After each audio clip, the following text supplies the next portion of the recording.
चार गहरे दोस्तों की उम्र 25 साल की लगभग थी। वह ट्रेन में एक शहर से दूसरे शहर जा रहे थे। वह चारों गपशप में मसरूफ थे। उनकी नजर कोने में बैठे एक बूढ़े शख्स पर पड़ी जिसने सर पर एक कीमती टोपी पहन रखी थी। इसके अलावा वह कीमती लिबास और सोने की फ्रेम के चश्मे भी पहन रखी थी। उसकी गले में एक सोने की चेन लटक रही थी जिसका दूसरा सिरा उसकी जेब में था। थोड़ी देर बाद उसने चेन खींची तो जेब से एक घड़ी बरामद हुई जो मुकम्मल तौर पर सोने की थी।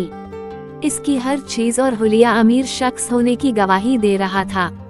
चारों दोस्त उसको बहुत गौर से देख रहे थे और जायजा ले रहे थे। फर्स्ट क्लास के इस डब्बे में बूढ़े शख्स और उन चारों के अलावा और कोई भी नहीं था, ऐसा उनका ख्याल था, मगर असल में बूढ़े शख्स की बीवी बर्थ के ऊपर वाली सीट पर सो रही थी जिसको उन्होंने नहीं देखा था। एक दोस्त जिसका नाम साहिल था, वह बोला कि मुझे तो यह कोई बड़ा जागीरदार या वडेरा लगता है। दूसरे दोस्त सोहल ने कहा, नहीं, वडेरा या जागीरदार कभी अकेले सफर नहीं करते, उनके साथ लश्कर जरूर होता है। मुझे तो यह कोई सरकारी अफसर ही मालूम होता है। तीसरे दोस्त सलमान ने कहा, सरकारी अफसर का हुलिया ऐसा नहीं होता, मुझे तो यह कोई स्मगलर लगता है। चौथा दोस्त जिसका नाम आमिर था, उसने कहा, यह जो भी है मगर इसके पास माल बहुत है। तुम यह सोचो कि अगले स्टेशन पर उतरने से पहले इस बूढ़े शख्स से माल कैसे हासिल किया जाए।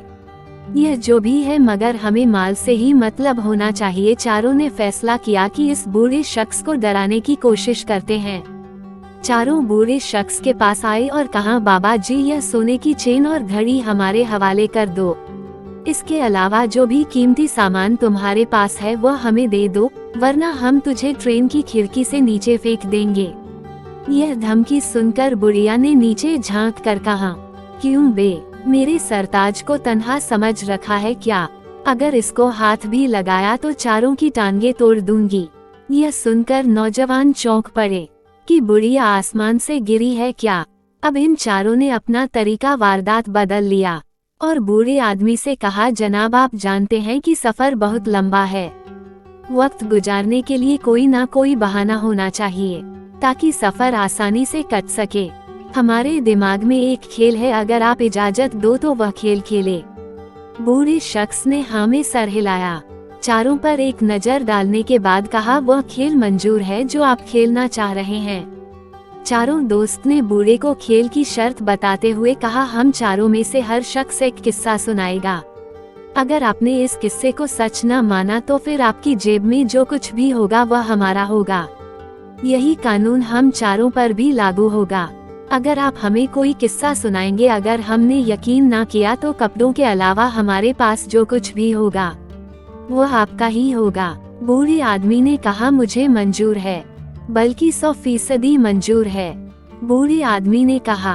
पहले उस शख्स ने अपना किस्सा सुनाते हुए कहा, मैं अभी पूरे 3 महीने का भी नहीं था कि मेरी माँ ने मुझे पंखे में लटका रखा था। मैंने देखा कि मेरी माँ बहुत परेशान खड़ी थी। उसको गोश्त गलाने के लिए कच्चे पपीते की जरूरत थी जो घर के आंगन में एक पेड़ पर लगे हुए थे और कोई भी पेड़ पर चढ़कर पपीता तोड़ने के लिए तैयार नहीं था। मेरे अब्बा ने यह कहते हुए पपीता तोड़ने से इनकार कर दिया कि वह इतने बड़े पेड़ पर नहीं चढ़ सकता। परेशानी के आलम में मेरी अम्मी वापस किचन में चली गई। मुझसे मेरी अम्मी की परेशानी देखी नहीं गई।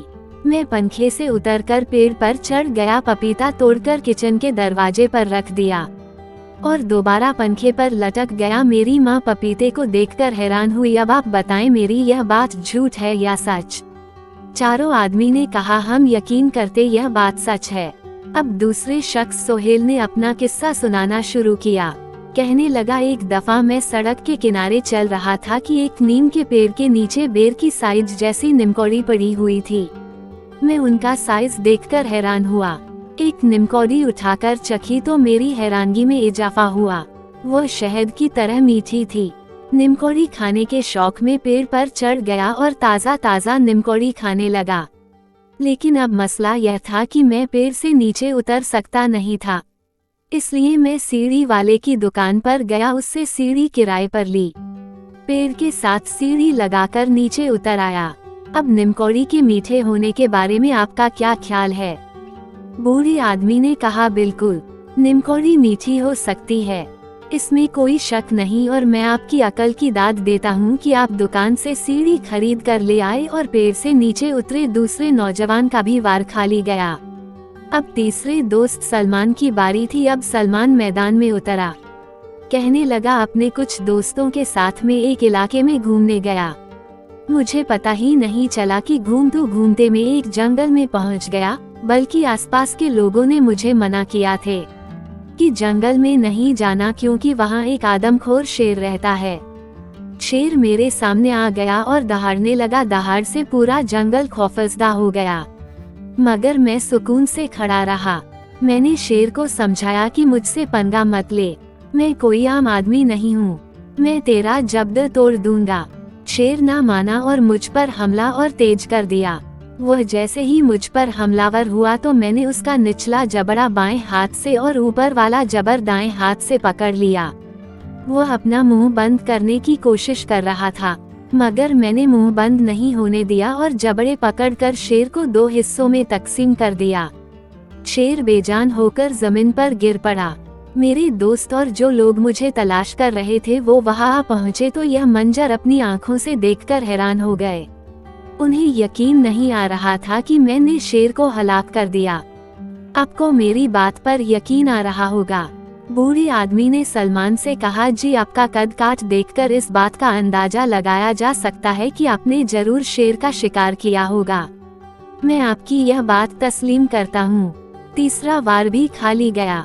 आखिरी शख्स जो था उसने सोचा कि ऐसा प्लान बनाऊं, इस तरह से झूठ बोला जाए कि उस बूढ़े आदमी को बिल्कुल यकीन ना आए और वह इनकार करने पर मजबूर हो जाए और उसका सारा माल मेरे हाथ लग जाए।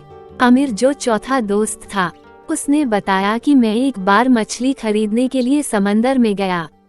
मैंने कश्ती किराए पर ली और गहरे समुद्र में जा पहुंचा। मैंने देखा कि इधर और भी लोग मछलियों का शिकार करने आए हुए थे और उन्होंने अच्छी खासी मछलियां पकड़ी थी। मैं जाल समंदर में फेंका, मगर कई घंटे तक कोई शिकार जाल में न आया। आखिरकार मुझे गुस्सा आया। मैंने समंदर में छलांग लगा दी और उसके तह में जा पहुंचा। वहां मुझे एक बड़ी व्हेल मछली नजर आई। वह मुझ पर हमलावर हो रही थी। मैंने उसकी आंख में एक जोरदार मुक्का मारा। उसकी आंख पानी में तैरने लगी। छोटी मछलियों ने 1 मिनट के अंदर अंदर उसकी आंख चट कर ली। इस तरह उसकी दूसरी आंख भी बाहर निकाल ली। उस मछली को समंदर की तह में जिबा किया। 2 पत्थरों को रगड़कर आग जलाई और मछली भूनकर खाने लगा। करीब था कि सारी मछली ही खा जाता, मगर कुछ बचाकर बाहर ले आया ताकि लोगों को यकीन हो जाए मैंने व्हेल का शिकार किया है। आपको मेरी बात का यकीन आया? बूढ़े आदमी ने कहा, बिल्कुल यकीन आया, और समंदर में आग जलाकर मछली भूनकर खाना वाला वाकया भी कमाल का था।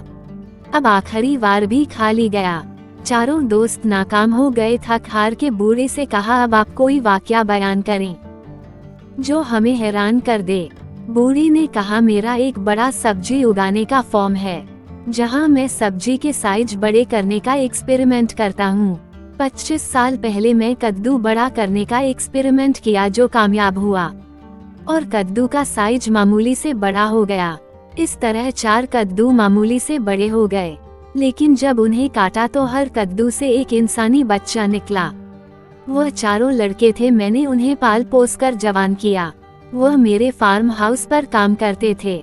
एक दिन वह चारों भाग गए। मैंने उन्हें बहुत तलाशा मगर नहीं मिले, लेकिन आज खुशकिस्मती से तुम चारों मुझे वापस मिल चुके हो। तुम ही उन कद्दू के पैदावार हो जो मैंने उगाया था। तुम्हें मेरे साथ चलना होगा क्योंकि मैं तुम्हारा मालिक हूँ।